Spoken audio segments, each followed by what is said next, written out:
Morning, and thank you for joining us today. I am Claire Lewis, the Florida Friendly Community Statewide Coordinator. Today's webinar is Marvelous Magnolias, brought to you by Dr. Gary Knox. Before we get started, I'd like to remind you all to fill out the exit survey before you leave today. This gives us valuable information on how we're meeting your educational needs and what topics are of interest to you for future webinars. We will continue to hold this webinar series on the second Tuesday of the month for the rest of the year. Our next webinar is Palm Nutrition. It will be held on March 9th at 10 a.m. with Dr. Kim Moore. It is approved for FNGLA and LAIF CEUs at this point. It is under evaluation for FDACS CEUs as well. So I will have more information on that in the future. So your microphones have been muted. Please type your questions into the Q&A box or the chat box, and we'll take questions at the end of the webinar. And once again, this course has been approved for one CEU through ISA, FNGLA, LAIF, and I'll put that link in the chat box. If you'd like to receive credit for this CEU, please follow that link and submit the $10 registration fee and enter your name and license number, and that way we'll make sure you get those CEUs. And so with that, I would like to turn the screen over to Tom Wickman to introduce today's speaker. Claire, thank you very much. Just to introduce myself, I'm Tom Wickman. I'm the statewide coordinator for the Green Industries Best Management Practices program, and my pleasure to see such a large crowd coming to see our speaker today. And it's my pleasure to be able to introduce Dr. Gary Knox. Dr. Knox is a professor and extension specialist of environmental horticulture and nursery crops. He conducts applied research and extension programming that focus on plant evaluation and plant health. He works with nurseries and botanical gardens, helping to identify and evaluate the next great plant, while conserving native species and reducing invasiveness of non-native plants. Dr. Knox addresses plant health by working with specialists from a variety of disciplines on problems associated with camellia, crepe myrtle, hydrangea, magnolia, and rose.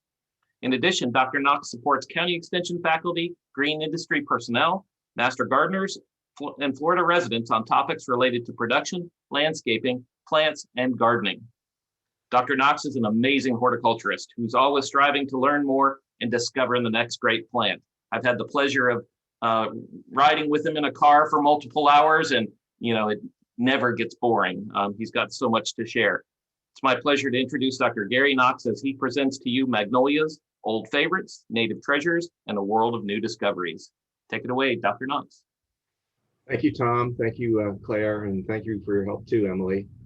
It's a pleasure for me to be here. Greetings from North Florida today. I'm located in Quincy, but the topic today is magnolias, and it really covers all of Florida in terms of some of the opportunities to use magnolias and the species that might be available for us to use magnolias. So I'm really excited to talk to you about this. It's one of my favorite topics. I've been studying magnolias as a group for most of my career, and I think I've managed to make a little bit of an impact in this area. Magnolias of all types are really valued worldwide as ornamental trees because of their typically large, showy flowers that are often also fragrant too. Most of the species are white, but you do have flower colors ranging from white to pink, red, purple, yellow, and orange. Because of, depending on the species that you're talking about, magnolias can be found growing everywhere from cold hardiness zone 3 to cold hardiness zone 10. That's basically from the subarctic all the way to the tropics and the equator. So as a group, they are quite diverse.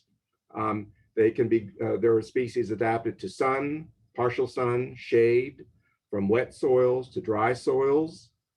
They come in various sizes, from large trees to medium trees, small trees, and shrubs. And they are both evergreen and deciduous. There are a number of native magnolias to Florida that are really quite special that I'll be focusing on later on. But also there are a series of non-native magnolias that are adapted to our state, and tons of hybrids out there. And really, as a group, magnolias are considered to be very resilient pest and disease tolerant, and low maintenance. Now, the one chink in their armor is probably soil pH, in that they really prefer a somewhat acid soil in which to grow. And I know that may be an issue in parts of South Florida. And so that doesn't mean you can't grow them at all. It just means it's going to be a little bit more challenging, looking at amending the soil or using raised beds or emphasizing organic mulch and making sure they get adequate irrigation. So that's really the one chink in the armor, and that's probably the one factor that limits why they're not grown more widely in parts of South Florida too. So what I'm going to do today is talk about magnolias in three primary groups. The tried and true or old favorites, the one that most people are familiar with, that are adapted to various parts of the state.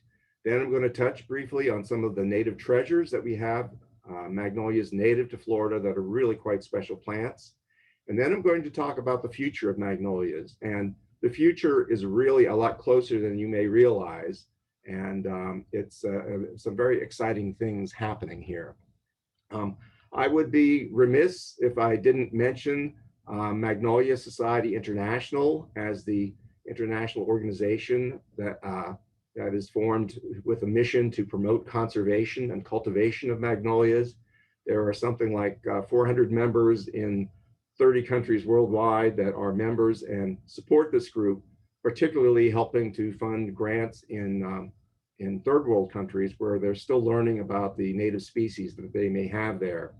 The Magnolia Society is not having an in-person meeting this year because of COVID-19, but they are having a virtual symposium this Saturday at noon Eastern time, if you're interested. It's free to students and members, and then there is a $40 charge for non-members, but our speakers are coming from all across the globe. One is from the Royal Horticultural Society in England, UK. We've got a professor of botany from a university in Medellin, Colombia, who's going to speak. And then finally, we have a speaker from the Atlanta Botanical Garden. So it really is going to give a great international perspective on magnolias as a group. And then our next in-person meeting will be held in 2022 in Germany, actually. So, if you're an enthusiast for magnolias, and maybe I'll fire a few people up today, please consider the Magnolia Society to join as a member, or actually even to look at the resources. Many of their journals are available to the public on this website as well. Lots of good information. So back to the topic at hand. I'm going to talk about magnolias and the three categories. And the first area I'm going to talk about are the tried and true magnolias, or the old favorite magnolias. And these consist of common names: star magnolia, saucer magnolia, southern magnolia, and the champak magnolia. The first of these is a star magnolia, and Magnolia stellata is actually native to Japan, and it's really one of the most widely grown magnolias in cool climates. It's very cold hardy, growing from zones 3 down barely into 8. It is one that we can get away with up here in the corners of North Florida. Typically, the species has white flowers that are 3 to 5 inches across in early spring, and they're called star magnolia because the flower consists of 12 to 40 petal-like tepals that really give a starburst effect to the flower, and hence the common name. They tend to grow slowly as a multi-stemmed small tree or large shrub to 15 feet or more, and there are literally hundreds of cultivars that have been developed with this species. The species does have mostly white flowers. There are a few forms, such as king rose, that have been found with pinkish color to the flower. And then when people have hybridized star magnolia, they've really introduced some dramatic pink and purple flower colors into the species, creating these hybrids. There are a series of little girls hybrids, as they're called, that are really widely available, widely grown, and you can find them in big box stores starting this time of year. There are 8 of them in the series: Anne, Jane, Betty, Susan, and those 4 are probably the most common. And then there are Randy, Ricky, Judy, and Pinky as well. And the photo here is of Anne magnolia, and you can see it is a very brilliant pinky purple magnolia, blooming in mid to late spring. And one advantage of several of these little girls hybrids is that they also will produce flowers in midsummer, sporadically flowering little bits of color here and there amidst the leaves. It's kind of nice to have a magnolia offering some flowers in midsummer as well. So this one is really widely grown, very hardy, very durable. As you can see by the photo on the left, it is shrub-like in its habit, although it easily grows 10 to 15 feet in height as well as in width. Another category of tried and true magnolias is the saucer magnolia, Magnolia solangiana. Sometimes this is called a Japanese magnolia, but it's very characteristic of again, cooler climates from zones 4 to 5 down to zone 8. Occasionally you can find it in zone 9 if you have the right microclimate conditions. These are slightly more larger and probably more dramatic than the star magnolia, in that flowers can range up to 12 inches in diameter and really have a lot of strong presence and substance to them. They range from 6 to 12 tepals usually, and they usually offer one color on the outside of the tepal and a slightly different color on the inside of the tepal, so you can get different effects depending on how open the flower is at the time. They range in color from white to pink to purple. They do also occur in early spring. In this case, the plant grows as an upright to rounded tree, and they really become picturesque and very beautiful as they get older and older and older. They get better with age. And as with star magnolia, there are hundreds of cultivars and hybrids out there. One of the disadvantages of saucer magnolia is since they bloom so early in spring, that we can occasionally get the late winter frosts and freezes that will zap the open flowers and turn the open flowers into a lot of brown mush, like you see in the photo on the right. And this is probably the biggest disadvantage to this group, but there has been a lot of breeding in the last 20 to 40 years to bring improvements to this group so that they're a little bit more cold hardy. The flowers a little bit more cold hardy and can stand up to some cold a little bit better, or as in this case, the flowers actually bloom a little bit later than the typical saucer magnolia, so that you can avoid a lot of those frosts and freezes. And this is probably the best improved hybrid on the market, in my opinion, called John John, which flowers about 2 weeks later than the typical saucer magnolia. Flowers are white with a pink purple blush at the base of each tepal. They really have a lot of substance. They tend to open up goblet shaped the first day, as you might see in the photo on the right. And then the second day and subsequent days, they tend to be a cup and saucer shape. They really have a lot of substance and fragrance and really put on a great show. So it's well worth seeking out these improved hybrids like John John.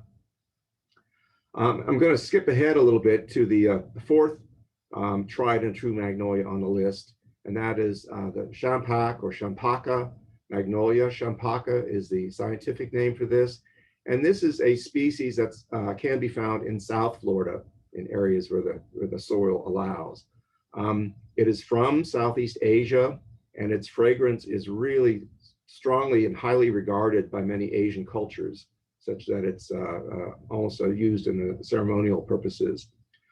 In fact, it's almost overpowering in its fragrance. It's one of those plants that you might have one tree and it will provide fragrance to the entire block that you might live on. It's that strong of a scent. In fact, it's even been used and bottled in perfumes that are on the market. Anyway, this species, you'll notice, has flowers that are not white, but are yellow to pale orange in color. It is an evergreen tree for the most part and grows as a small flowering tree with producing flowers in spring, summer, and then sporadically in winter.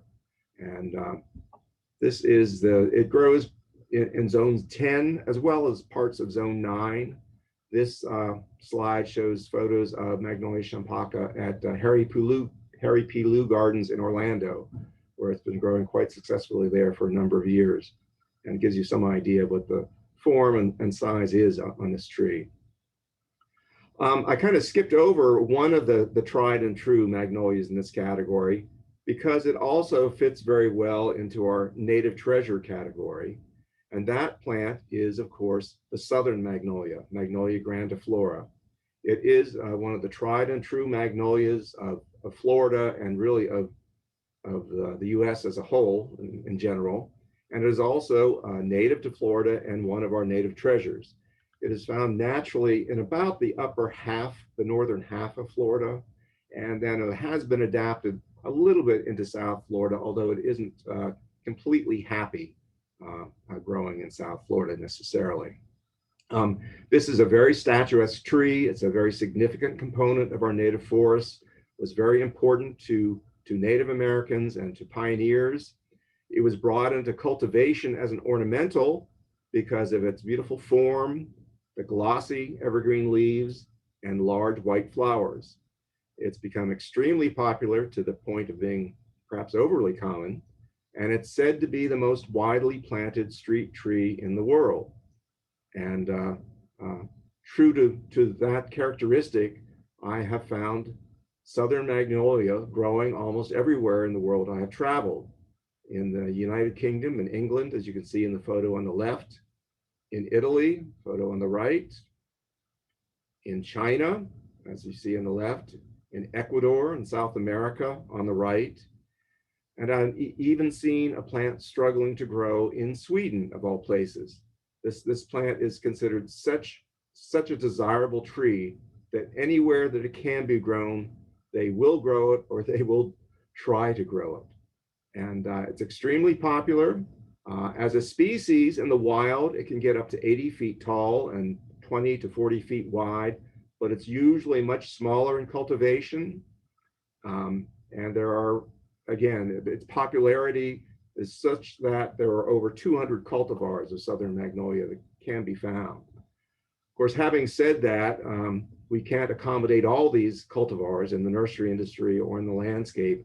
And generally, there are about a handful that are most commonly grown in Florida.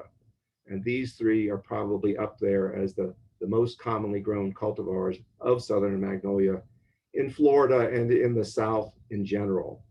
And that's Bracken's Brown Beauty on the left, D.D. Blanchard in the middle, and Little Gem on the right. And you'll notice particularly in D.D. Blanchard on the middle photograph that another of the ornamental characteristics of southern magnolia is that the undersides of the leaves can be covered in rich brown hairs, which add a dimension of color to the plant.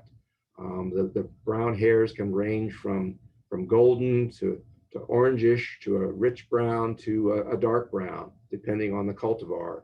But that is seen by many people as another ornamental characteristic to the southern magnolia.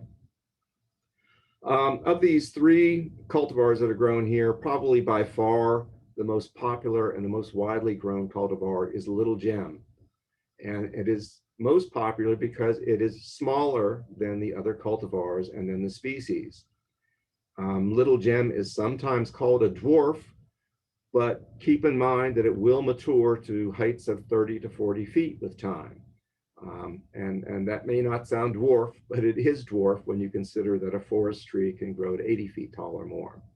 So just keep that in mind when placing and using Little Gem in the landscape, that it will not always stay small, that it can get up to 30 feet in a period of probably 15 to 25 years, something like that. Other advantages and characteristics of Little Gem is that it's known to be extremely floriferous, producing lots and lots of flowers for easily 9 months of the year. And this is really much more than any other cultivar on the market. And so again, that's a very attractive aspect of Little Gem.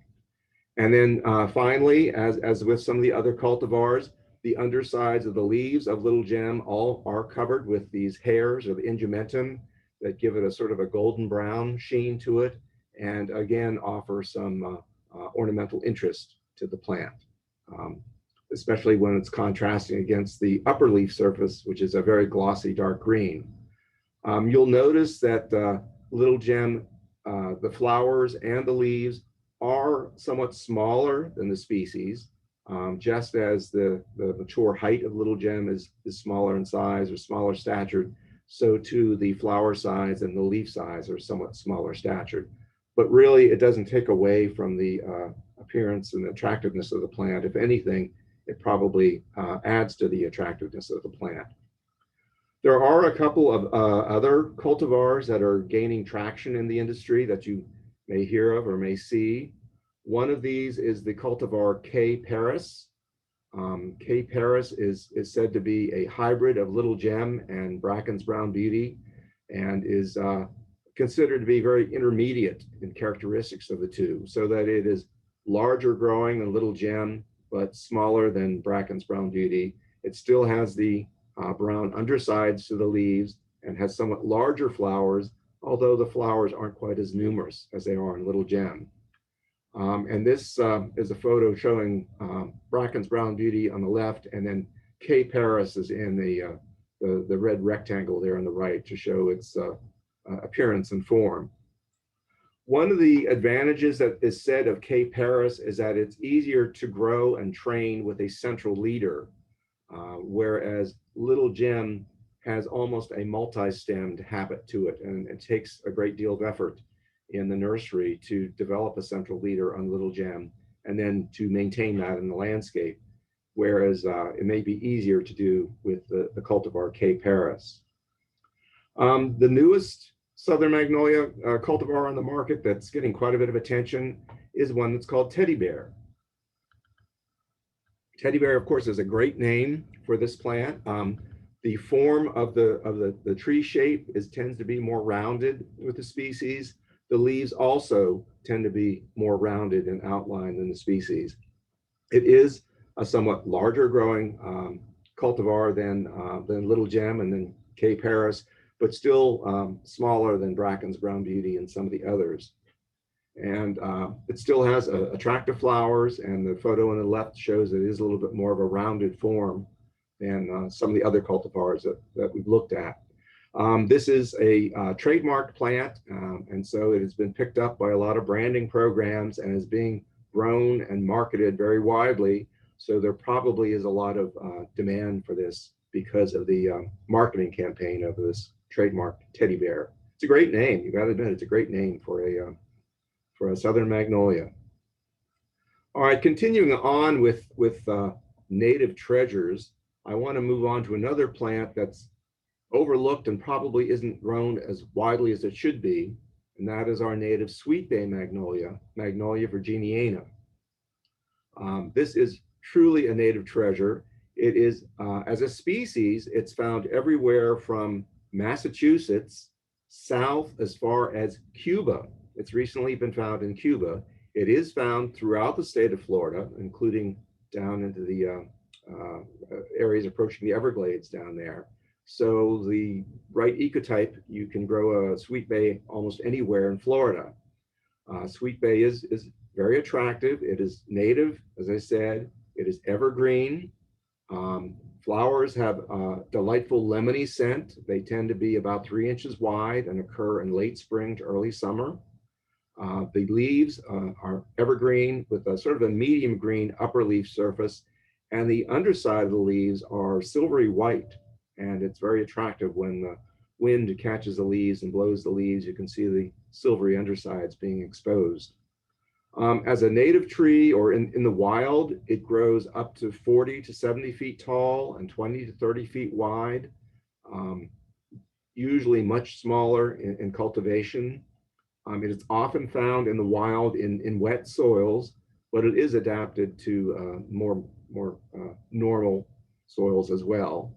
And as a species, it's been ignored a lot, but there's a lot of attention been given to it in the last 20 years, and there are improved forms of this coming on down the pike. It can be used in landscapes very effectively. Here we show it on the left. It was used in front of an office building in Chattanooga, Tennessee, and on the right, it's being used as a street tree in Tallahassee, Florida.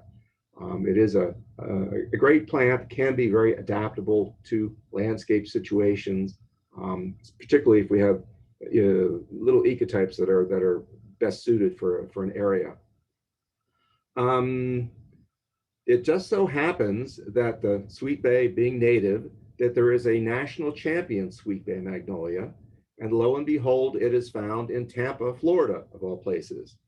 And I had the great fortune of being able to visit the national champion Sweet Bay Magnolia, and it's almost in the middle of downtown Tampa. It's kind of crazy, just a short distance from the Hillsborough River there, but it is a giant, as you can see.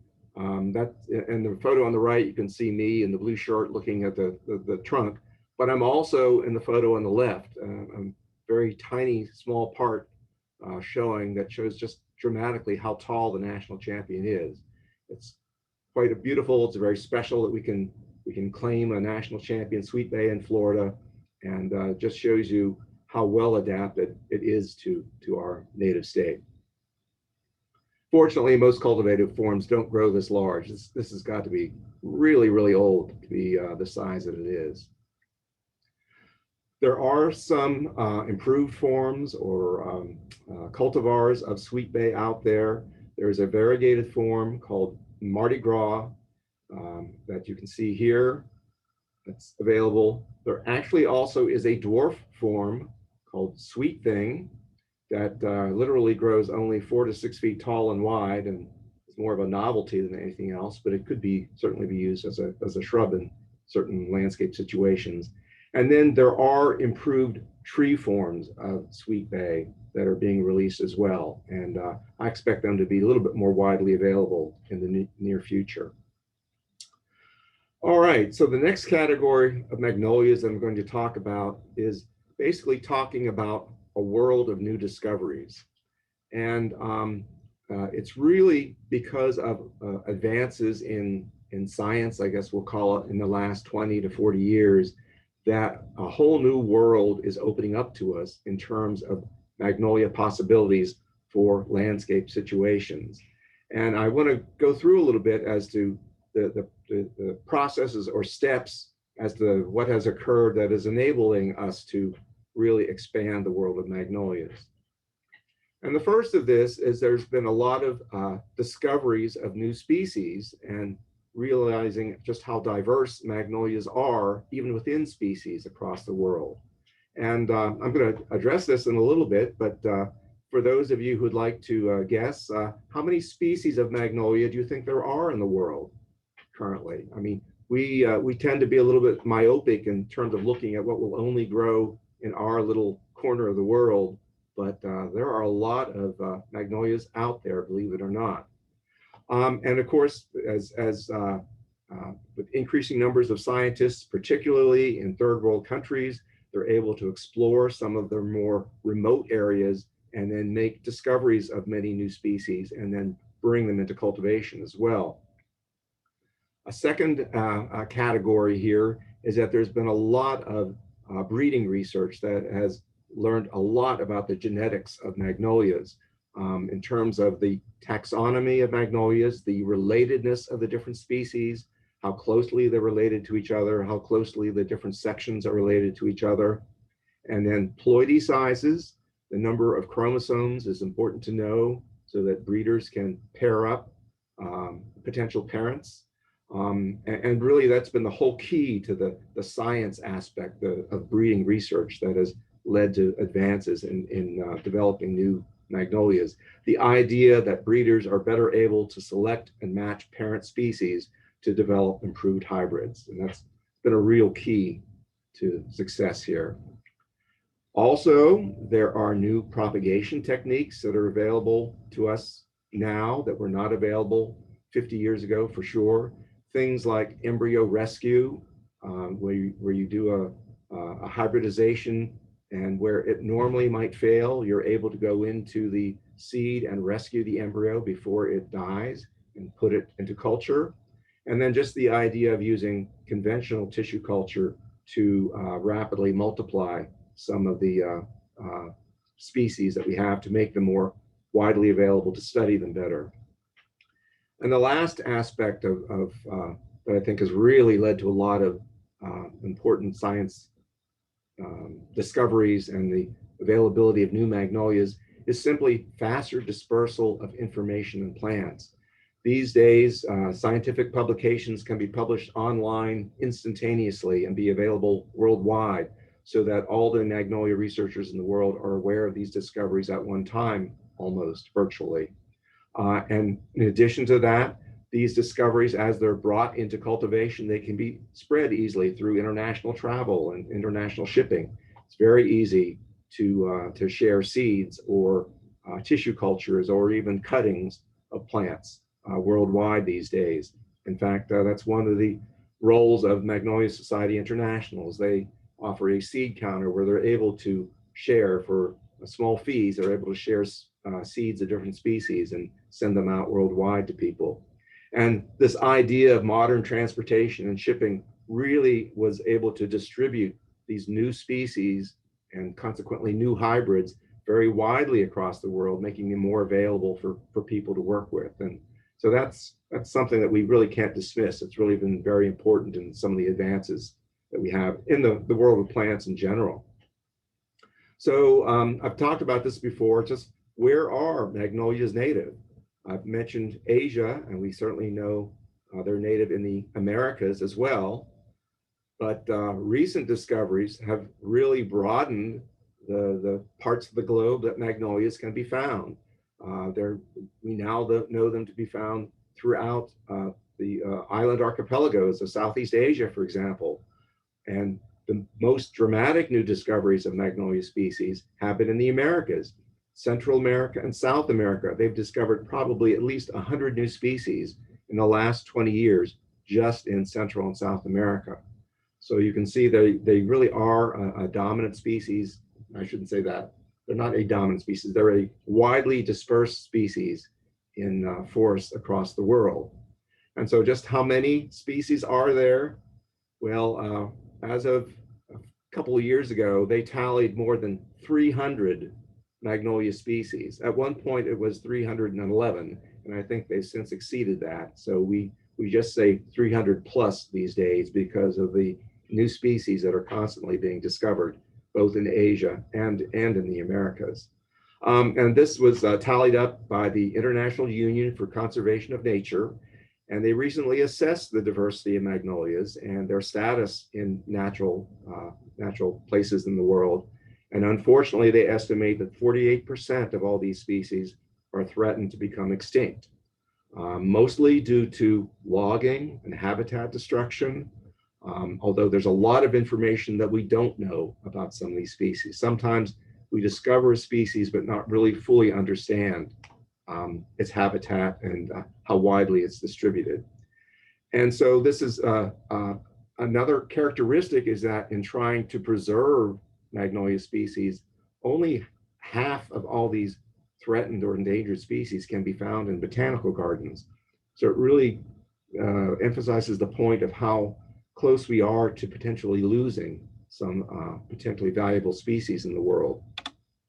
And at this point, I want to take a little sidebar and talk about the importance of botanical gardens to the world, and in how critical they are for the appreciation and protection of plants. You know, firstly, botanical gardens, of course, are a place of beauty and inspiration and education that we all go to learn about plants and appreciate plants.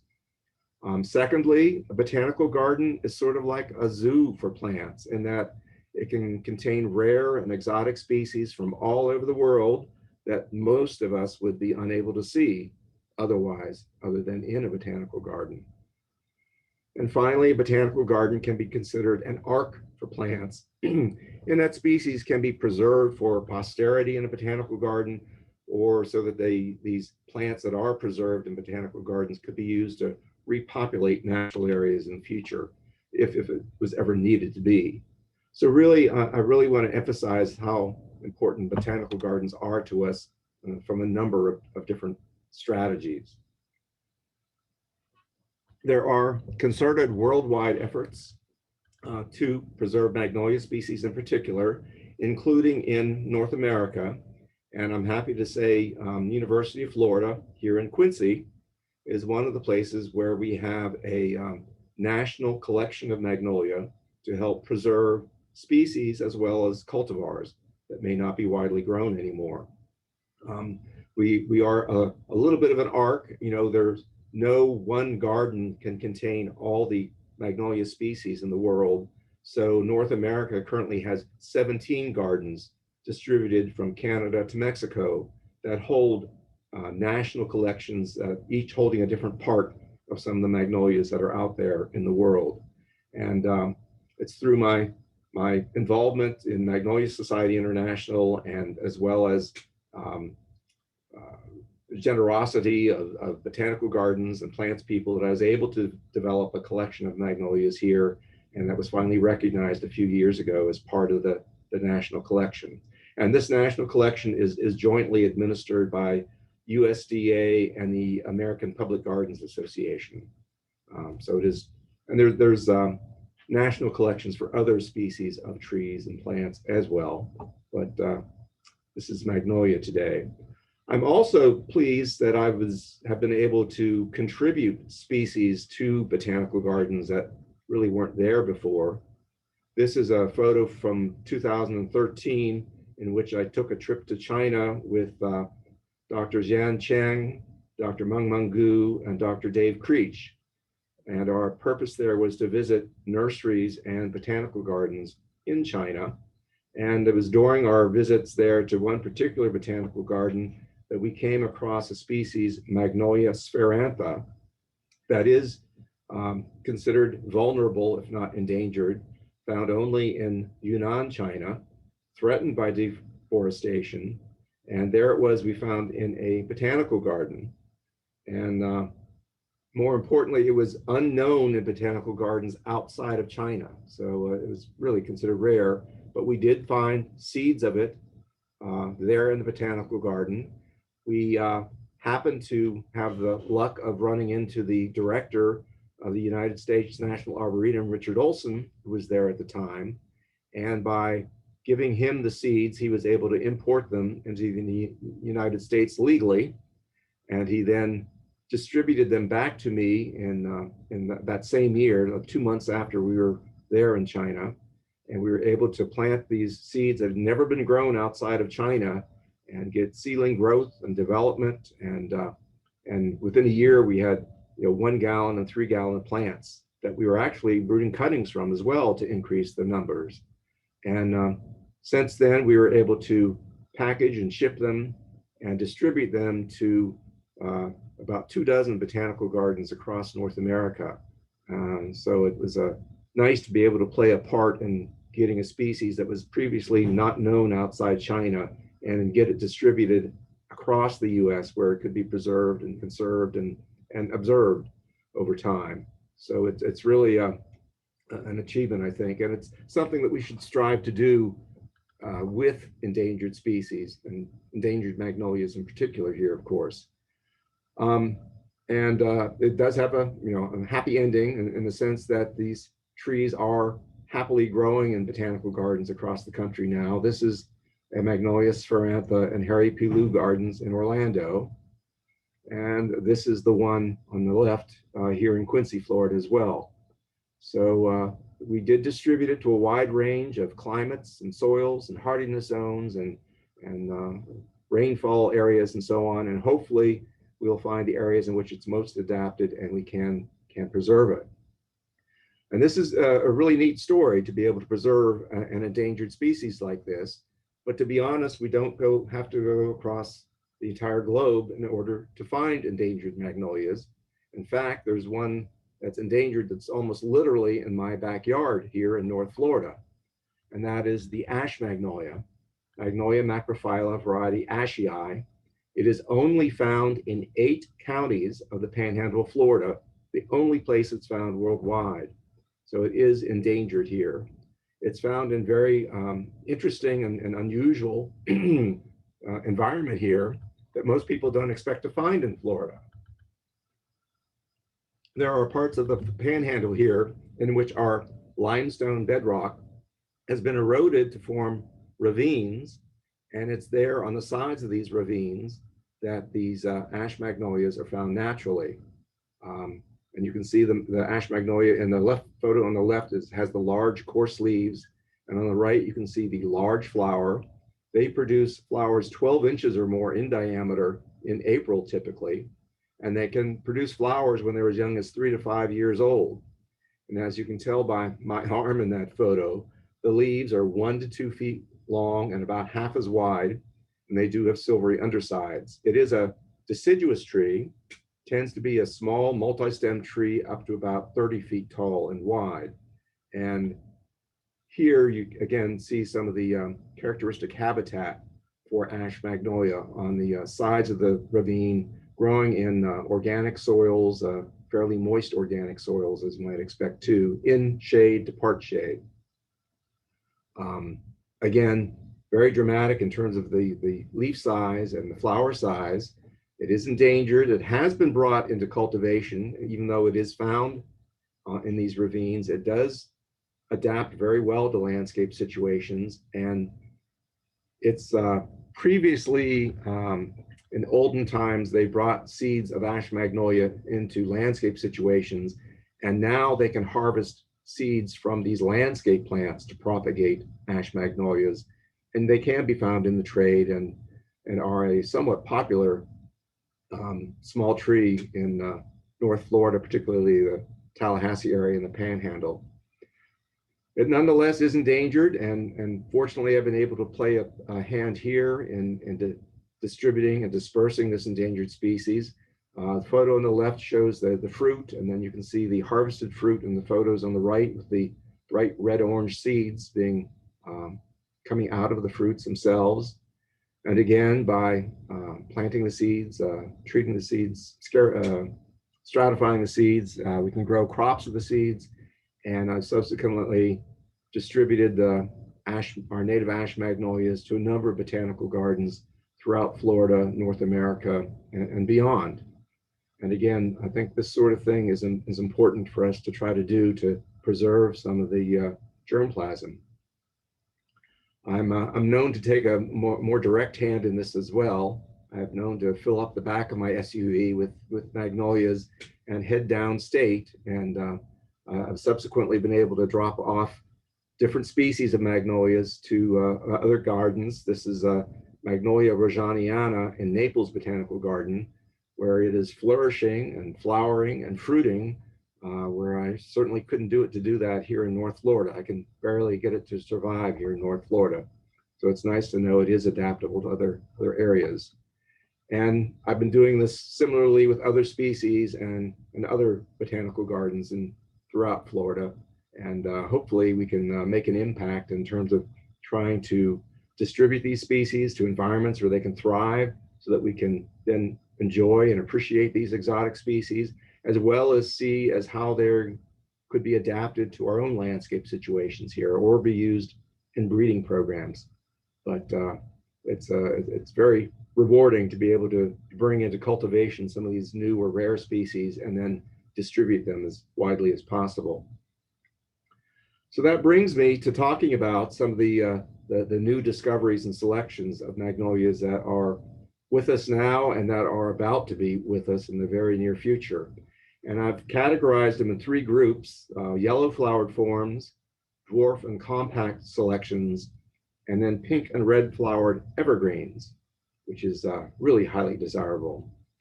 So the first group in these category of new discoveries of magnolia are the yellow flowered deciduous hybrid magnolias. And in this case, we've taken a Chinese native and hybridized it with an American native, and that is Magnolia denudata, the Yulon magnolia that's highly revered in China, crossing it with our native cucumber tree magnolia, Magnolia acuminata, which has greenish yellow flowers, and then taking the resulting progeny and then selecting for yellow flowered forms that have good, strong yellow color, that have larger flower size, that flower prior to the leaves coming out in spring. And there really are an estimated 60 varieties of yellow flowered deciduous magnolias out there currently. And really, it's probably too much of a good thing, because this plant has not penetrated the nursery market very easily. Unfortunately, the yellow flowered deciduous hybrids have to be budded or grafted. they are nearly impossible to root from cuttings. And that has held them up from being more widely grown in the nursery industry and thus being more widely available to the landscape and retail industry. Having said that, there is one cultivar that is generally very widely available in nurseries now, and that is the cultivar called butterflies. It is one of the earlier cultivars that was selected and does have a really good, strong yellow flower color. The flowers are not huge. They're a little bit on the smaller size, but they do have nicely, 9 to 12 tepals, something in that. So they do have a nice display. It grows as a small tree that is deciduous, as I mentioned before, and provides a nice yellow deciduous flowers for parts of North Florida where we can't grow some of the other yellow flower trees. And it is popular, particularly this time of year in spring, when you can drive around in neighborhoods in northern Florida and see these in flower, and then go to nurseries and actually find them in stock. Not great numbers, but they are found there in nurseries.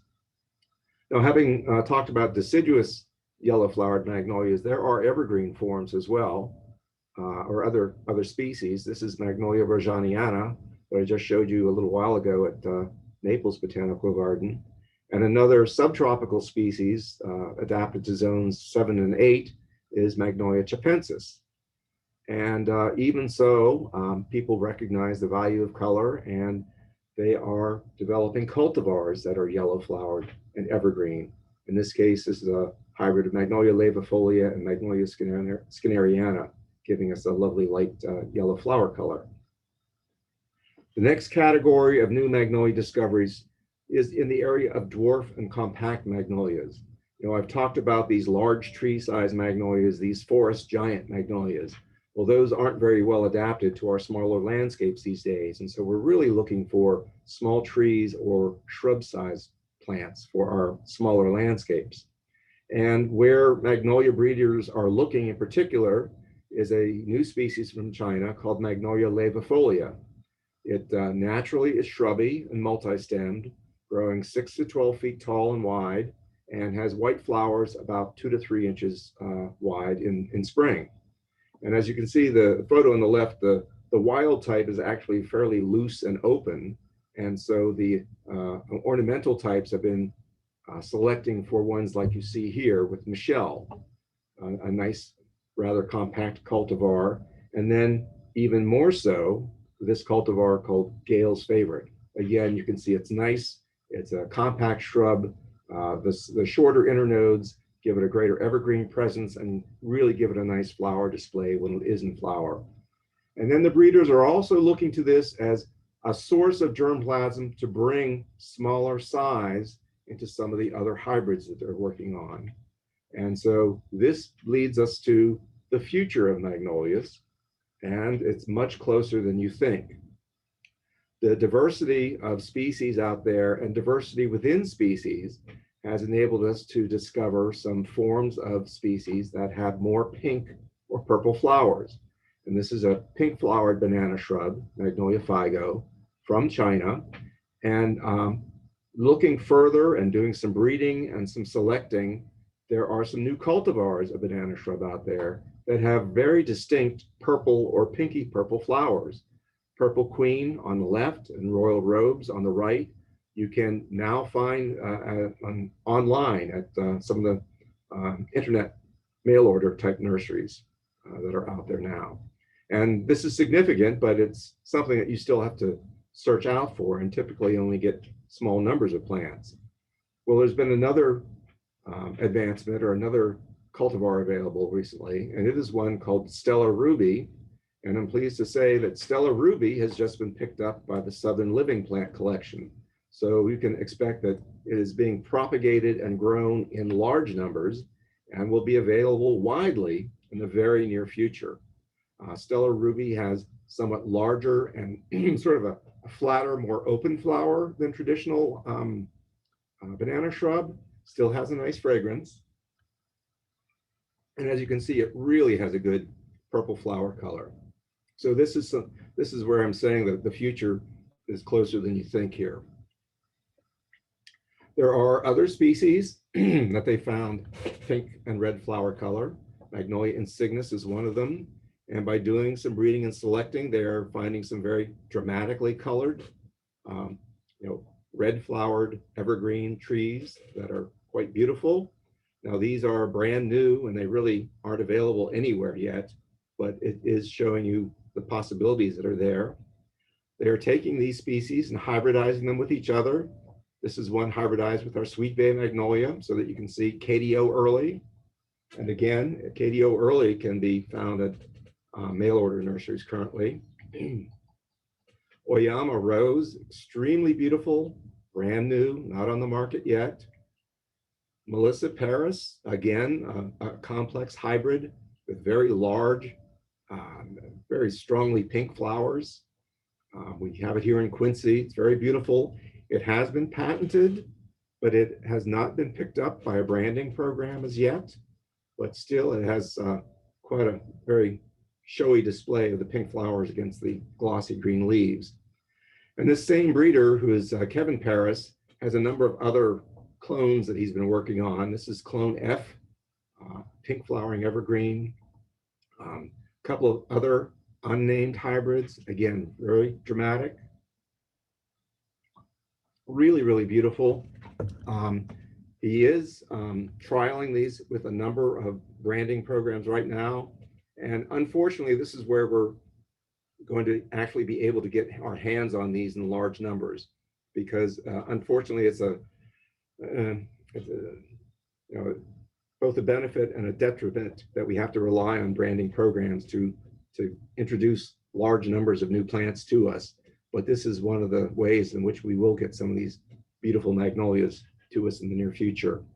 And again, I don't want to ignore South Florida here, because there are tropical red flowered species as well. Magnolia goretti and Magnolia grandis are really quite dramatic and very adapted to tropical conditions. And finally, I want to again talk about the possibilities of breeding. There are yellow flowered cultivars out there, and when we start hybridizing them with our pink and red flowered cultivars, we can find orange flowers. Again, orange flowers that are really going to be more available for temperate climates as well as tropical climates. So hopefully, through my run through the world of magnolias here, I've introduced you to some of the tried and true favorite magnolias that we have available to us, some of the native plants, native magnolias that are true treasures that are also very important and valuable landscape plants, as well as the future of magnolias and just how close the future of magnolias is going to be for us in the very near future. So thank you all very much for participating today. And if there are questions, I can try to answer some of those now. Hey, Gary, that was fantastic. Thank you so much. There are some questions that have come in while you were talking, and if you'd like, I'll go ahead and read those off, and you can answer those. Sure. Can Sweet Bay Magnolia be used in a pond or as an edge plant around a pond? Yes, it can. Having said that, it probably needs to be, it would be too much of a shock to put a container grown plant into a pond right away. It would need to be gradually adapted to the wet soils. But that's where we find it along, if you drive along I-75, you see it on either side of the road growing in very wet, swampy areas. Okay, fantastic. Do southern magnolia roots seek water from pipes if it's planted close to a building? And, if so, should it, what distance should it be from that building? I don't think magnolias have very strong, vigorous root systems, but I really don't think they seek out water any more than other trees do. The only thing you do need to be careful about when planting them next to buildings is making sure there's enough room for the canopy. So again, depending on the cultivar that you have, you need to put it 20 to 30 feet away from the building. But the roots shouldn't interfere with foundation or anything. Okay, fantastic. I saw a very upright grandiflora type. Do you know what cultivar this might have been? There's a cultivar called Alta, and there's another cultivar whose name escapes me right now, but there are at least two cultivars that are very narrow and upright. The one disadvantage of both of these cultivars is that they tend not to have as vigorous a root system as a regular southern magnolia. Okay, fantastic. Basic care of magnolias in Central Florida. Well, it's not quite plant them and forget them, but they're really a pretty tough, resilient plant. You know, with any new tree that you plant, you want to plant it, probably planting it a little high. You want to have regular irrigation for a period of time to get them well established, but thereafter the roots will spread out. Probably the magnolias don't grow as lush and verdant in sandy soils as they do in a heavier soil, but that doesn't mean that they make perfectly fabulous trees in sandy soils also. Fantastic. Why is the ash magnolia population, why has it dwindled? You know, it's not so much that it's dwindled, it's that it's found only in certain habitats, only in those certain conditions, ravines or slopes, organic, slightly shaded, and so on. It's just a very unique species that's adapted to these. It's only found in these very narrow set of conditions. As I said, they grow perfectly fine as a landscape plant. And as to why they aren't grown more widely, or why they aren't in the wild more widely, some of it may be due to insect damage to the seeds. We've noted when we've done surveys that insects appear to damage large numbers of seeds, so there's not as many to regenerate naturally. But our observations are that there are healthy populations in the Panhandle. Okay, fantastic. Is Magnolia figo also known as Michelia figo? Yeah, you know, the part of the science has been they've learned more about taxonomy in terms of how plants are related to each other. And in doing this research, they realized that there isn't justification to create another genus called Michelia. So instead, they've moved Michelia into Magnolia. Okay, same thing with the Champaca? Yes, same thing with the Champaca. Okay. Recommended planting mix for magnolias in Central Florida? Ooh, and I presume we're talking the landscape here. Yeah, I would assume so. Well, you know, probably ideally, if you could amend a bed with organic matter, that would be ideal. Really, I think just proper planting practices and mulching and irrigation, I think, is sufficient, in my view. Talk to other specialists for that information, maybe. How old does a Magnolia grandiflora get? Good question. I do not know. There is a national champion Southern Magnolia as well, and I do not know how old it is. It's not in Florida. I believe it's in Louisiana, Texas. I can't remember. Okay, and they had a follow-up question on that. How do you know when it's time to remove? Well, I would say it's time to remove when it's causing safety issues for personnel, or where it's damaging buildings or structures, or creating obstructions for people or cars, that sort of thing. Or if the plant itself is declining because of its disease or pests. All right, what about pests to be aware of? Good question. I should have looked at this beforehand, because I've done a lot of work with pests too. In container production, there is a borer, I believe, that is a problem, but that's not usually a problem in the landscape. The biggest problem is false oleander scale. That's probably the one universal thing. No, we've never found any species that's resistant to scale, unfortunately, and that's probably the biggest thing that you see. Algal leaf spot is another issue with many magnolias. There are a few twig borers that can affect them. They're really not that big of a problem as long as you don't look too closely. If you don't look at the close-up and see all that scale on there, they're pretty resilient. All right. What rootstock would you use for the yellow magnolias? The ideal rootstock is Magnolia acuminata, the cucumber tree magnolia, because it is more adapted to dry and sandy soils, or dry and alkaline soils, as well as other types. The key is to get a southern ecotype of Magnolia acuminata if possible. I'll also throw this out that there's a research project ongoing at the National Arboretum in Tennessee, where they're looking at, I believe it was four different rootstocks for the yellow magnolias. And when that is published, we'll have a much better idea of the ideal rootstock.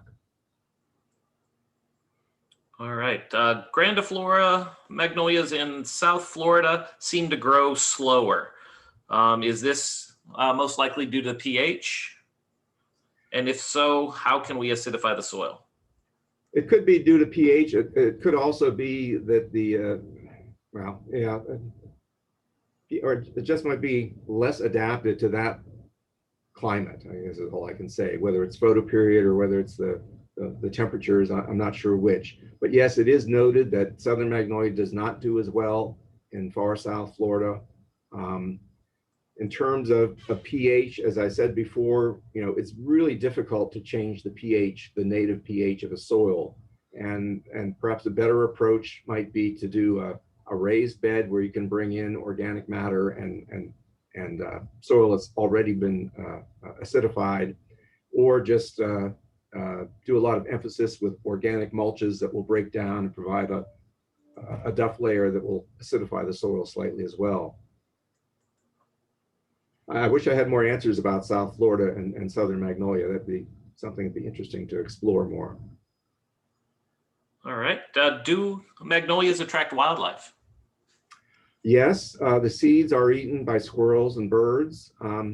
They are, magnolias as a group are pollinated by beetles because they're such an ancient species. They evolved before bees, but you will find bees harvesting pollen that falls on the petals. Okay. Is sod challenging to grow underneath magnolias? Yes, yes, they cast a very dense shade, particularly Southern magnolias. Okay. This person had seen a decline in little gems as they age. Might you know why? And would K. Paris be a better selection, perhaps? Yeah, in terms of the decline as they get older, I'm not sure that may be due to, as I said, it's very difficult to get a central leader on little gems, much more so than other cultivars and species. And I think, again, being a quote unquote dwarf, it just does not have the vigor that a full size Southern Magnolia would have. Cape Paris may be better, Teddy Bear may be better. I don't think they've been out long enough for us to really know their adaptability. All right. How easy is it to find Sweet Thing on the market?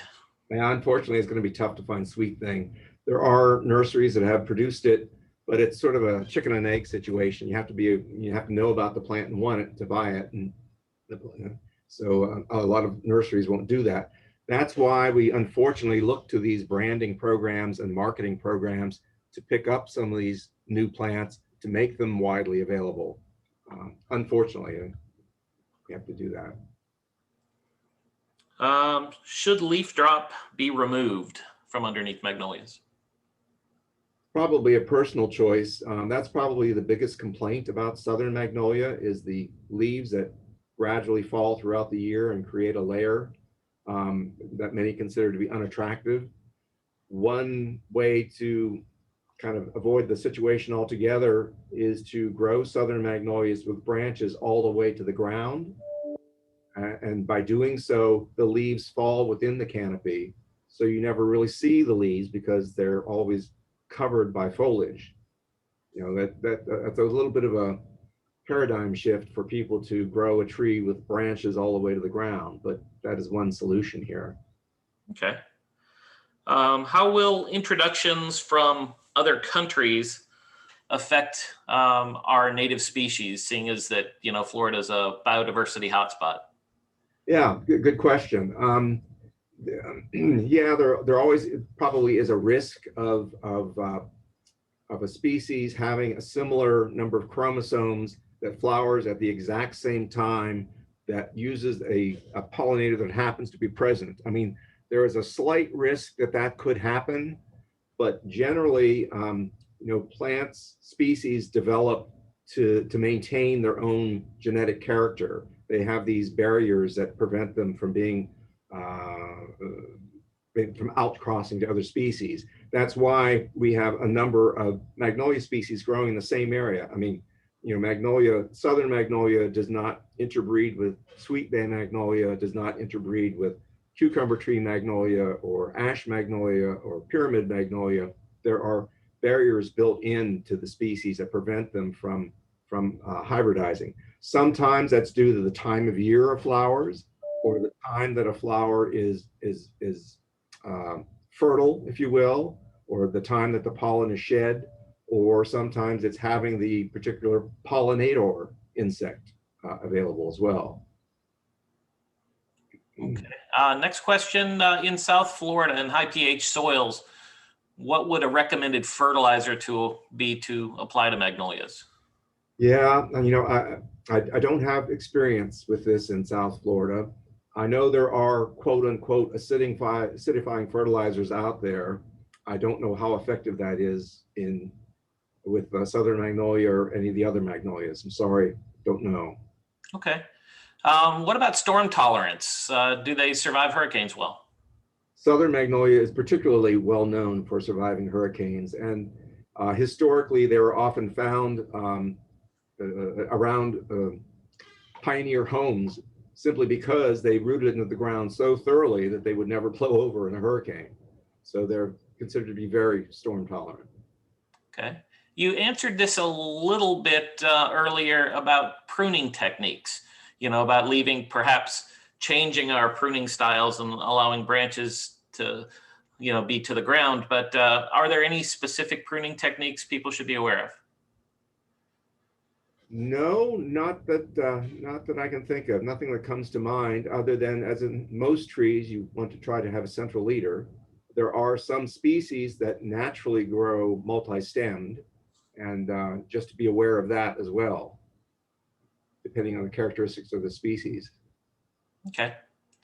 Which cultivar succeeds well in coastal beach environments?